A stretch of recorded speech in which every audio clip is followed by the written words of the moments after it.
setelah sujud apa yang dilakukan? Eh, Setelah sujud yang pertama, apa yang dilakukan? Ah, yang dilakukan bangkit dari sujud. Langsung duduk. Bangkit dari sujud. Bagaimana cara bangkitnya? Seperti apa posisinya dan apa yang dibacakan? Setelah tahu caranya, maaf tangan diri. Saya perbaiki. Setelah tahu caranya, kemudian bacaannya, baru kemudian hikmahnya. Saya boleh beri catatan dulu ya, sebentar. Untuk pertemuan berikutnya, dengan segala kerendahan hati, kalau ada meja itu ya, agak lebar dan lebih kuat, bisa dihadirkan Mas Miko ya. Ya, bukan apa-apa, bukan buat saya, supaya ada yang volunteer bisa naik, bisa kelihatan ininya, prakteknya lebih mudah. Di sini kan buat sujud nggak pas ini, duduk nggak optimal. Oke, kita mulai ya.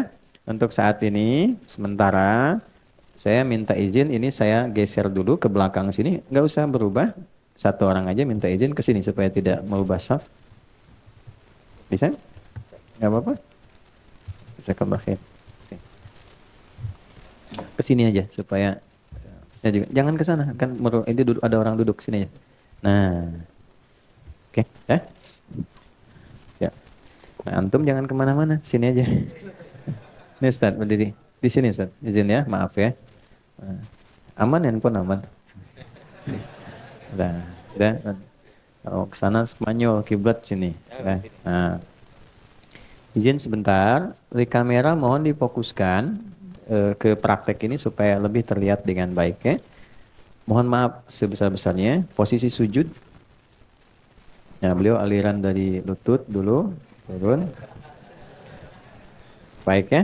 Ini kan tadi saya minta menghadap ya. Nah, untuk memudahkan gampang supaya kelihatan teman-teman sekalian, perhatikan baik-baik. Ini ya, posisi tangan seperti pernah saya sampaikan itu normal saja. Dari mulai bertakbir seperti ini, kan posisi di sini. Nah, posisi nempel di sujud itu begini. Ini tinggal ditempelkan aja. Ya. Jadi bisa di sini, bisa di seperti di sini. Nanti tinggal ditempelkan saat sujud. Jadi tidak harus ke depan begini ya. Kan ada yang salah paham tuh. Jangan ketawa lagi sujud. Praktek. Jadi ada yang memahami keliru, memanjangkan sujud itu dipahami memanjangkan tangan, bukan memanjangkan doa. Tangan tetap di sini ya. Satu. Kemudian yang kedua, ini tidak menempel ke sini ya. Ya, jangan nempel, jangan nekan. Ini diingatkan kuat oleh Nabi. Karena apa? Itu bisa menekan diafragma. Ya, darah sedang dipacu, kuat ke jantung ke otak, ini ditekan, bisa bahaya. Jadi tetap dibuka, sampai Nabi itu mengilustrasikan kalau anak kambing lewat bisa masuk. Ya kan? Itu ilustrasi kiasan ya. Jangan untuk ngukur anak kambing datang lewat, tidak. Kan itu juga orang Arab yang zaman dulu gitu. Ini maksudnya ada ruang. Kemudian itu sudah kening, sudah menempel, dua telapak tangan, dua lutut. Nih bagian kaki, maaf ya, ini menutup sudah bagus, bukan terbuka ya lututnya. Mohon izin Ustaz menghadap ke arah papan tulis ke sini. Izin. Nah ini bagian kakinya. Ya. Jadi ini tertutup begini, jadi tidak membuka begini, ya. Tutup seperti ini. Nah, enggak pakai tutup aja. Udah. Nah, sekarang kita akan langsung bangkit dari sujud. Ustaz bangkit silakan. Ya, Allahu Akbar. Nah, tahan. Izin ya. Saya soroti yang pertama hadis riwayat At-Tirmidzi. Ya, kita lihat baik-baik teman-teman sekalian. Yang pertama, kaki sebelah kiri, pastikan kiri ya. Kaki yang kiri dilipat begini lalu diduduki. Sudah? Nah, bisa dilihat posisi di sini sudah bagus, yang kiri dilipat begini. Nah, lalu diduduki. Dah? Dibentangkan. Bentangkan itu dalam bahasa Arabnya tuh firash, berusaha membentangkan iftarash. Makanya kasur disebut firash karena terbentang begini. Oke, sehingga membuat nyaman. Jadi bentangkan dengan nyaman. Kalau ada masalah bengkak jangan dipaksain. Ya, sehingga membuat luka kepada fisik. Nanti ada cara yang lain. Bentangkan, duduk sampai terasa enak. Yang kanannya tegakkan, jarinya dilipat menghadap ke arah kiblat. Ya. Ini yang kanan, ya, tegakkan jarinya dilipat menghadap ke depan ke arah kiblat. Itu sudah bagus posisi kakinya. Jelas? Baik, ini dulu. Kemudian badan ini tegak, tidak bungkuk ke depan, tidak ke samping kanan. Tidak ke kiri atau ke belakang. Tegak saja. Pandangan, ini pandangan ke tempat sujud ke depan. Baik ya? Ke tempat sujud begini. Kalau kita di depan Ka'bah, boleh ke Ka'bah ke depan. Jelas ya? Baik. Nah, ada juga yang ulama mengatakan pandangan ke depan, boleh depan atau tempat sujud. Karena itu dianjurkan berpakaian yang pantas, yang baik, sehingga tidak mengganggu dari pandangan orang lain. Oke? Pakai sholat, pakai kaos, tutup aurat, bagus. Depannya Ronaldo, belakangnya Messi, misalnya kan jadi masalah tuh, gambar-gambar repot. Kemudian tangan ini, izin Ustaz menghadap ke sana supaya kamera bisa melihat. Baik. Letakannya di mana? Nah ini ya. Nah, diletakannya itu di atas lutut sedikit, bagian paha ujung dekat ke lutut. Ya, jadi bukan nutup lutut begini atau ditarik ke belakang begini, cukup didekatkan ke lutut dan terurai begini. Terurai saja, santai saja gitu ya, tidak menekan begini atau melepas begini, terurai seperti biasa begini. Jelas sampai sini? Baik, silakan kembali, jazakallahu khair. Baik, sekarang perhatikan baik-baik. Tadi duduk ini dilakukan setelah apa? Sujud kan? Baik. Kita tadi setelah mendengar bersama uraian bahwa sujud itu kan posisi paling dalam saat seseorang merendah. Dengan menempelkan bagian terhormat di kepalanya kan? Tadi kan? Seorang yang biasa merendah di hadapan Allah, maka Allah akan mengangkat derajatnya dengan lebih baik dibandingkan orang yang selalu meninggikan dirinya. Rumus dalam sholat, kalau orang biasa tinggi, Allah pasti rendahkan. Tapi kalau orang biasa merendah, Allah pasti tinggikan. Itu poin utama. Kalau Anda baru sampai level ruku, Allah angkat. Tapi baru sampai i'tidal. Diangkat derajat i'tidal.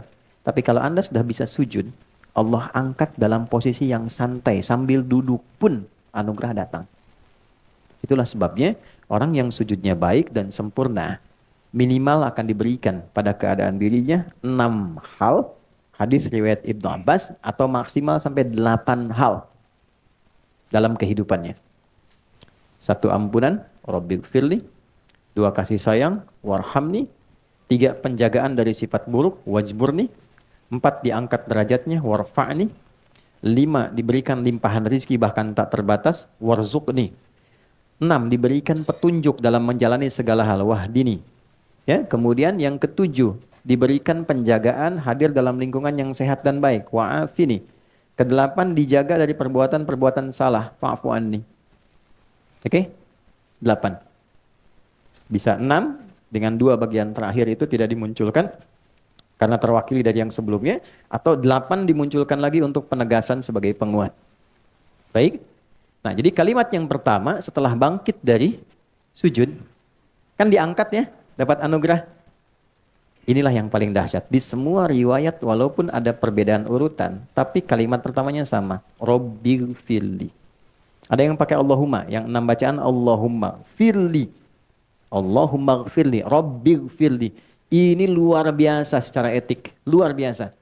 Islam itu selalu menjaga keseimbangan. Walaupun Anda dalam posisi terangkat, dapat promosi jabatan, dapat proyek besar dan sebagainya, tetap selalu merendah.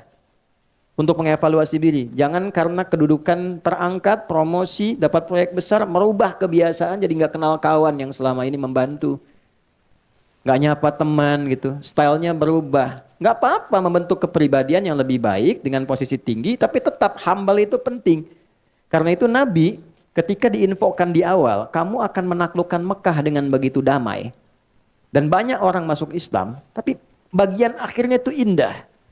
Bukan senang-senang, bukan pesta. Lihat kalimatnya. Idza jaa nasrullahi wal fath wa ra'aitan nasa yadkhuluna fi dinillahi afwaja fasabbih bihamdi rabbika wastaghfir. Malah diminta istighfar. Coba Anda bayangkan, pemimpin besar menaklukkan satu wilayah yang selama ini tidak mudah, mengeluarkan beliau dari situ, diusir, dihina, dipersekusi, temannya dieksekusi. Begitu diinfokan, kamu akan masuk ke situ dengan damai, tenang, nyaman, orang banyak masuk Islam. Tapi perintah Qurannya apa? Istighfar ya. Kenapa? Supaya jangan ada perasaan jumawa saat masuk seakan merasa yang paling hebat. Padahal yang mengantarkan Allah. Kalau ditugaskan di perusahaan baru, Anda masuk ke ruangan, dihadapkan pada karyawan, jangan merasa tinggi dulu. Siapa yang mengantarkan Anda ke situ? Bersikaplah humble biasa. Hargai orang-orang di sekitarannya. Apresiasi kinerja mereka. Terima kasih dengan kinerja Anda semua yang ada di sini. Anda membantu saya untuk hadir berpartner bersama Anda hadir di sini. Walaupun memang penugasan kepada saya sebagai seorang pimpinan, ini tidak mengurangi kinerja dan kebersamaan kita sebagai seorang teman. Ini spirit pertamanya. Jadi kalau ditempatkan dalam posisi tinggi yang nyaman pun, jangan lupa untuk koreksi diri. Itu poinnya. Dan ini diajarkan dan perintah langsung dari Allah kepada Nabi SAW. Orang yang terbiasa menempatkan diri seperti itu dalam setiap kondisi dan keadaannya, maka apa yang terjadi? Warhamni. Allah turunkan rahmat yang menyayangi dan meliputi ia dalam setiap gerak dan langkahnya. Warhamni.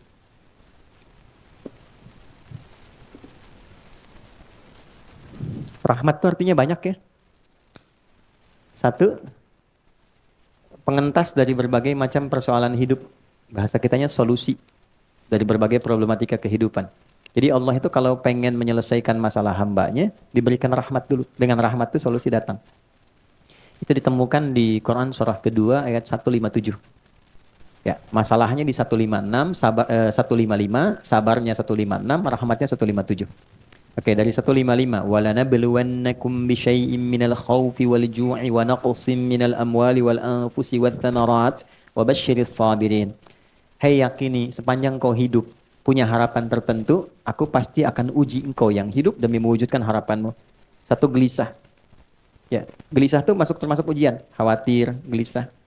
Ini gelisah, kapan Ustadz selesai nih? Yang kapan waktu ini jemput dan macam-macam. Ada. Wal ju', lapar.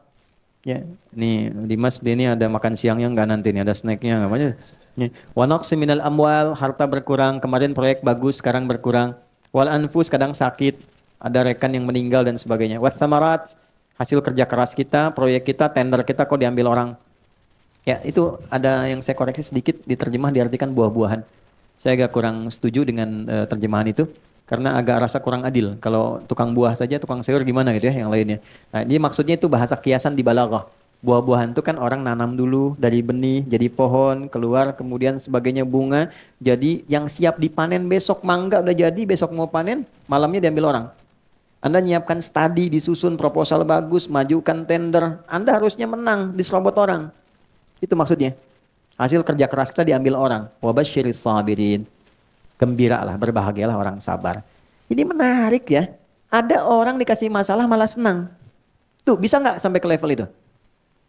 Ya, punya masalah malah senang. Bisa nggak? Karena bahasa Qur'annya, berikan kabar gembira pada orang sabar. Jadi ada orang yang gembira ketika menerima masalah. Ya, kok bisa gitu? Sendal hilang malah gembira. Keluar sini sendal hilang, gembira. Ya kan? Tapi gembira itu bukan menghilangkan ikhtiar, gembira alhamdulillah. Pulang tanpa sendal, bukan begitu. Ya, itu salah namanya. Dia tetap berikhtiar tapi gembira menerima itu. Kenapa dia gembira? Karena tadi di awal dia tahu masalah itu jalan mengabulkan doanya. Jadi kalau Anda sedang punya masalah, catat tadi malam doa apa? Nah, itu jalannya. Jadi begitu Allah kirimkan itu, dia senang. Ternyata Allah kabulkan lewat jalan itu. Maka dia terima dulu dengan sabar. Sabar itu menerima apa yang Allah berikan kepada kita dengan berusaha mencari jalan ikhtiar sesuai dengan pedoman yang telah Allah tetapkan. Lalu kuatkan diri, kuatkan dulu supaya ada motivasi. Cara menguatkannya ayat 156. Alladzina idza asabathum musibah qalu inna lillahi wa inna ilaihi. Nah, persoalannya ayat ini sering dibatasi bacaannya kalau ada orang meninggal. Padahal ini ayat umum terkait dengan ujian hidup. Ya Allah, engkau yang kasih, engkau pasti berikan solusinya juga. Ya Allah, terima kasih, aku berdoa, engkau kirim ujian, engkau pasti kirim jawabannya juga. Itu maksudnya. Nanti ditafsir di Al-Insyirah, inna ma'al usri, pasti ada solusinya, pasti bisa. Itu poinnya, katakan pada diri kita. Itu ada ayat yang meminta kita mengatakan untuk memotivasi diri. Jadi kalau sedang ada masalah berat, katakan, ini pasti selesai. Bisa. Itu kita punya ayatnya, Mas. Yang praktekkan Jepang loh. Jepang tuh dari kecil dilatih. Kamu bisa. Ini. Dulu kan 96 ya Mas Ari, 97. Ada acara Benteng Takeshi itu. Ya, naklukan Benteng Takeshi, bikin meriam-meriaman. Kan reporternya datang, kamu bisa. Itu kan. Ya kalau nggak salah itu ya. Masa-masa Dragon, di TPI kalau nggak salah jam 7. Ya. Nggak ada Dragon Ball tuh yang tulisan Sasuke Watanabe ya. Kemarin kan pengisinya baru meninggal tuh. Saya hafal itu, tahu saya.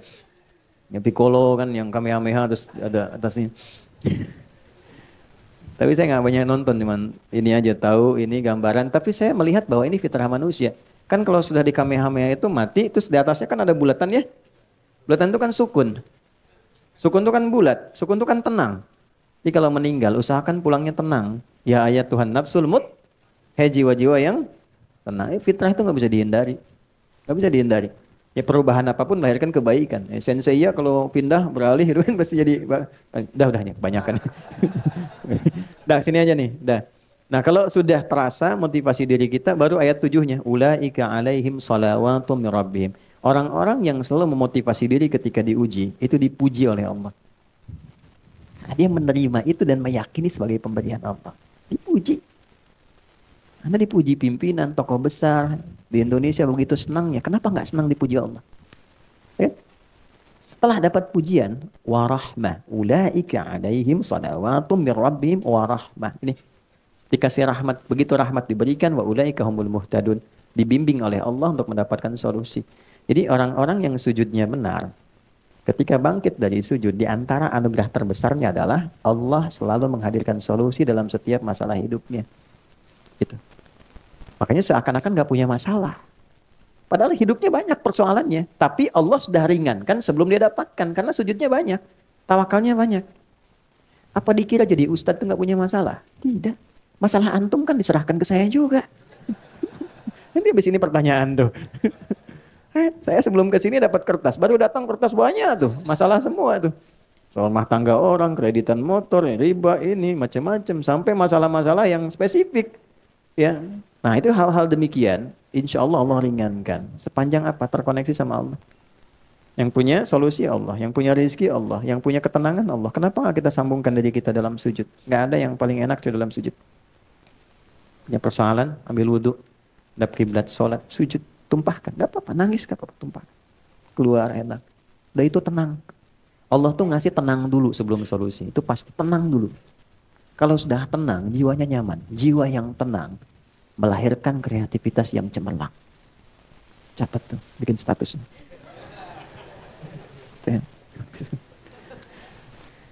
Wajbur nih, dijaga dari perilaku menyimpang. Jaga dari aib. Ini kan pasti aib nih. Ya, maaf, lisan menyimpang, dari bicara yang baik jadi nggak baik, telinga menyimpang sampai ke kaki.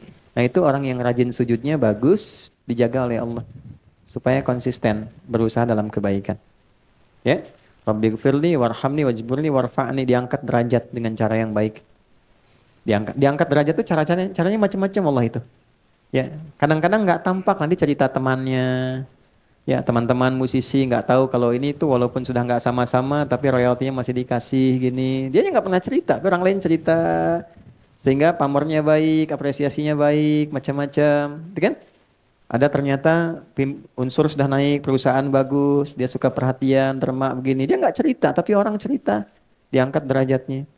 Ya, nanti kalau diangkat ke tempat yang orang tidak berdebat dengan posisinya, itu namanya maqamam mahmudah. Maqam itu posisi terbaik, ya. Tapi boleh jadi orang masih berdebat, kenapa harus dia? Ada kondisi ketika orang terpilih, orang nggak berdebat, memang dia harusnya, memang dia yang pantas. Itu maqamam mahmudah. Ternyata cara meraihnya dengan sujud. Saya jasakan amalannya dari Quran saat tahajud. Itu ada di Quran surah ke-17 ayat 79 sampai dengan 81. Quran surah 17 ayat 79. Nah, ini 80-nya saya lingkari, 79 ke 80. Tambahan untuk optimisnya ayat 81, bacaan Qur'annya ayat 82. Wa minal laili fatahajjad bi, dan dari sebagian malam cobalah bangun untuk tahajud. Allah nggak minta semuanya, sebagian aja. Walaupun 5 menit, 10 menit, 15 menit, nggak apa-apa, yang penting terpenuhi itu. Yang dituntut apa? Ikutin. Kalau di Al-Muzammil tuh sindirannya halus tapi tajam. Innalaka fin nahari sabhan tawila. Duh, hamba Allah yang satu ini. Kata Allah nih, siangnya begitu sibuk cari dunia. Ya, lelah. Malam-malam enakan pakai selimut tidur. Cita-cita masuk surga Firdaus lagi katanya. Kan? Innalaka fin nahari sabhan tawila. Kamu ini begitu sibuk banget siang ya, sampai malam tuh enak pakai selimut. Kan Al-Muzammil dengan Al-Mudaththir tuh beda. Kalau Mudaththir dithar, selimut melindungi dari kegelisahan, ketakutan. Kalau Muzammil selimut kayak teman yang bikin tidur tuh jadi enak. Kayak punya teman dengan berselimut tuh. Nah, itu maksudnya. Di suratnya Al-Muzammil. Kamu ini kok sibuk banget ya katanya. Pagi sampai siang sampai ke malam, pas malam tidur pakai selimut kayak jadi teman enak banget. Cita-cita masuk surga. Bangun dong dikit. Ya, bangun malammu, sentuhannya akan kuat kepada jiwa. Bukankah ini yang sering kau ingin mohonkan kepada Allah untuk mengabulkan permintaanmu? Faqra'u ma tayassara minal Qur'an. Bangunlah, baca walaupun sedikit. Ya, jadi tuntutan Quran tuh cuman bangun aja, baca walau sedikit. Itu aja. Walaupun cuma sebentar, Al-Falaq, An-Nas, yang penting terpenuhi dulu. Witir, 1 rakaat aja, tunaikan dengan ikhlas. Baca surat Al-Ikhlas. Satu, bangun, sujud, minta. Begitu terpenuhi poinnya, dinaik. Asa ayyab'atsaka rabbuka maqaman mahmuda. Hal pertama yang Allah berikan maqaman mahmuda. Nih warfa'ni. Ya, jadi kalau mau diangkat derajat itu ada 2 caranya. 1 pakai iman, 2 pakai ilmu. Pilih di antara 2 ini. Kalau pakai iman jalannya ibadah. Perbanyak ibadah, derajat Anda terangkat. Yang kedua ilmu. Ilmu makin tinggi, derajat Anda meningkat. Ya, S1 dengan S2 salarinya kan beda. Dengan S3 lain, tempat kerjanya sudah beda, itu sudah hukum. Itu ada di Quran surah 58 ayat 11. Yarfa'illahu alladhina amanu minkum walladhina utul ilma darajat. Wajburni warfa'ni warzuqni. Nah, rizki ini. Ya, rizki, perkara rizki ini enggak gelisah. Ini sering kali ini yang jadi persoalan dalam kehidupan rizki. Ya, maaf, jangan dibatasi pada uang saja ya. Uang, materi material itu rizki. Ya, pasangan itu rizki, keturunan rizki, ketenangan itu rizki. Orang sering abai dengan ketenangan. Saya perhatikan ada masalah nanti, ya, postmodern itu ada salah satu yang Nabi pernah mengingatkan dengan sangat kuat bahwa ada kondisi orang itu fokus sekali pada materi sehingga lupa dengan hal-hal yang paling substansial. Contoh begini, maaf ya, maaf dengan kalimat ini. Kalau suami itu di antara tugasnya apa? Cari nafkah, oke. Cari nafkah. Cari nafkah itu dapat rezeki kan? Untuk siapa? Keluarga kan? Nih, keluarga di dalam rumah. Cari nafkah keluar rumah misalnya. Berarti nyarinya untuk ke dalam kan? Saya mau dapat uang, saya olah supaya di dalam rumah jadi nyaman. Gitu kan? Baik, jadi yang paling penting itu harta yang di luar atau yang di dalam rumahnya? Dalam kan? Karena kita mencari keluar untuk yang di dalam kan? Kok bisa dalam prakteknya Anda prioritaskan yang di luar dibandingkan di dalam? Kok bisa? Kok bisa waktunya habis buat di luar dan tidak ada untuk ke dalam? Itu kan sifat korektif pertama. Ya, handphone dengan anak penting mana? Kalau anak datang saat Anda sedang tulis WA, yang disimpan handphonenya atau yang dimarahi anaknya? Ya, kadang ada sifat ketidakadilan yang nampak itu tanpa disadari itu terjadi. Nah, salah satunya apalah ketika orientasi itu pada yang substansial bergeser pada titik-titik yang penunjang saja. Mau sekunder, mau tersier dan sebagainya. Contohnya apa? Materi itu penting, itu mawaddah. Kan ini musyawarah tuh, muda, sakinah, mawaddah dan rahmah. Mawaddah itu kan nomor 2 setelah sakinah. Apa itu mawaddah? Dari kata maddah, cinta yang dihadirkan dari pemberian fisik, material. Istri cemberut di rumah. Anda datang ingin menyenangkan, datang dengan cinta, pemberian materi. Sayang, Assalamualaikum, kayaknya kenal deh, Masya Allah. Mas nengok gini, ini ada hadiah emas 2 kilo, ya kan? Masih ya, sembuh. Sehat lagi gitu, bagus lagi. Nah itu mawaddah. Hari lahirnya buatkan makanan kesukaannya, itu kan? Dan sebagai itu mawaddah namanya. Tapi yang duluan itu sakinah, karena mawaddah tanpa sakinah hampa. Ya kaya, tapi nggak pernah tenang, nggak nyaman. Itu yang perempuan ibu deh, pilih ya. Kaya tapi gelisah atau miskin tapi tenang. Nggak ada pilihan ketiga, 2 aja. Saya tahu kaya tapi tenang. Coba, kaya tapi gelisah atau miskin tapi tenang, pilih mana? Nah, ini menunjukkan sakinah itu di atas mawaddah. Anda boleh juara di perusahaan hebat ini, tapi ketenangan nggak ada. Ke rumah nggak tenang, nggak nyaman, ada kasur tidur di lantai. Ya, sama anak nggak nyapa, sendirian, sampai rumah masih ruang kerja sendiri. Ngapain? Katanya nyari kerja buat ke rumah, terus orang rumah nggak ada perhatiannya. Lantas tujuan apa sesungguhnya yang sedang Anda bangun? Betul. Ya. Nah, ini poinnya, ini dasarnya. Jadi warfa'ni, nah, warzuqni, naik ke atas, ya Allah anugerahkanku rizki. Rizki yang bagaimana? Rizki yang dihasilkan dari sujud. Itu sangat berbeda dengan rizki yang dihasilkan bukan dari proses sujud. Karena kalau sudah dari sujud pasti mencarinya ikut aturan Allah. Sujud kan pada Allah. Gak mungkin nyari rizki di luar aturan Allah. Terus digunakannya Allah pengen apa? Dipakainya pasti begitu. Kalau sudah ini terpenuhi 6, wa'afini, pasti terjaga. Ya Allahumma hdina fiman hadait wa'afina fiman afait. Tempatkan aku di tempat orang-orang yang terjaga, yang sehat, yang baik. Pasti terjaga lingkungannya. Baru terakhir wa'fu anni untuk koreksi-koreksi kecil. Ya, kalau ada yang kurang tepat dipalingkan sehingga jadi lebih baik, ngelihat yang salah langsung paling kepada yang benar, itu korektif-koreksi kecil yang menjaga kita secara detail. Nah, itu kesimpulannya, orang-orang yang terbiasa sujud dengan baik, maka Allah akan angkat derajatnya dalam keadaan yang nyaman, tenang. Yang selanjutnya dalam keadaan tenang dan nyaman pun tetap tidak menghilangkan sifat tawadhu'nya dan kepasrahannya untuk berhamba kepada Allah. Yang dengan itulah dia mendapatkan anugerah-anugerah melimpah selama hidupnya sampai dia wafat menjadi hamba yang sempurna. Nah, sujud gambaran dari sifat ibadah. Orang yang ibadah disebut dengan abdun. Jamaknya disebut dengan ibadun. Karena itu dalam sholat kita katakan iyyaka na'budu. Kalau kita berlatih mendapat rahmat Allah dari ujung kepala sampai ujung kaki karena ibadah, maka berubahlah nanti orang ini menjadi ibad plus sifat Allah pemilik rahmat namanya Rahman. Ibadur Rahman. Berbahagialah kalau sudah jadi ibadur Rahman, maka semuanya terjaga oleh Allah. Wa ibadur Rahmanil ladzina yamshuna 'alal ardi hauna wa idza khatabahumul jahiluna qalu salama. Di ibadur Rahman itu kalau sudah hadir dengan demikian, itu berkah. Tempatnya berkah, lingkungannya berkah, teman-temannya nyaman, dan kemanapun dia beraktivitas selalu terjaga dalam keadaan terhormat. Itu materi kita di kesempatan kali ini.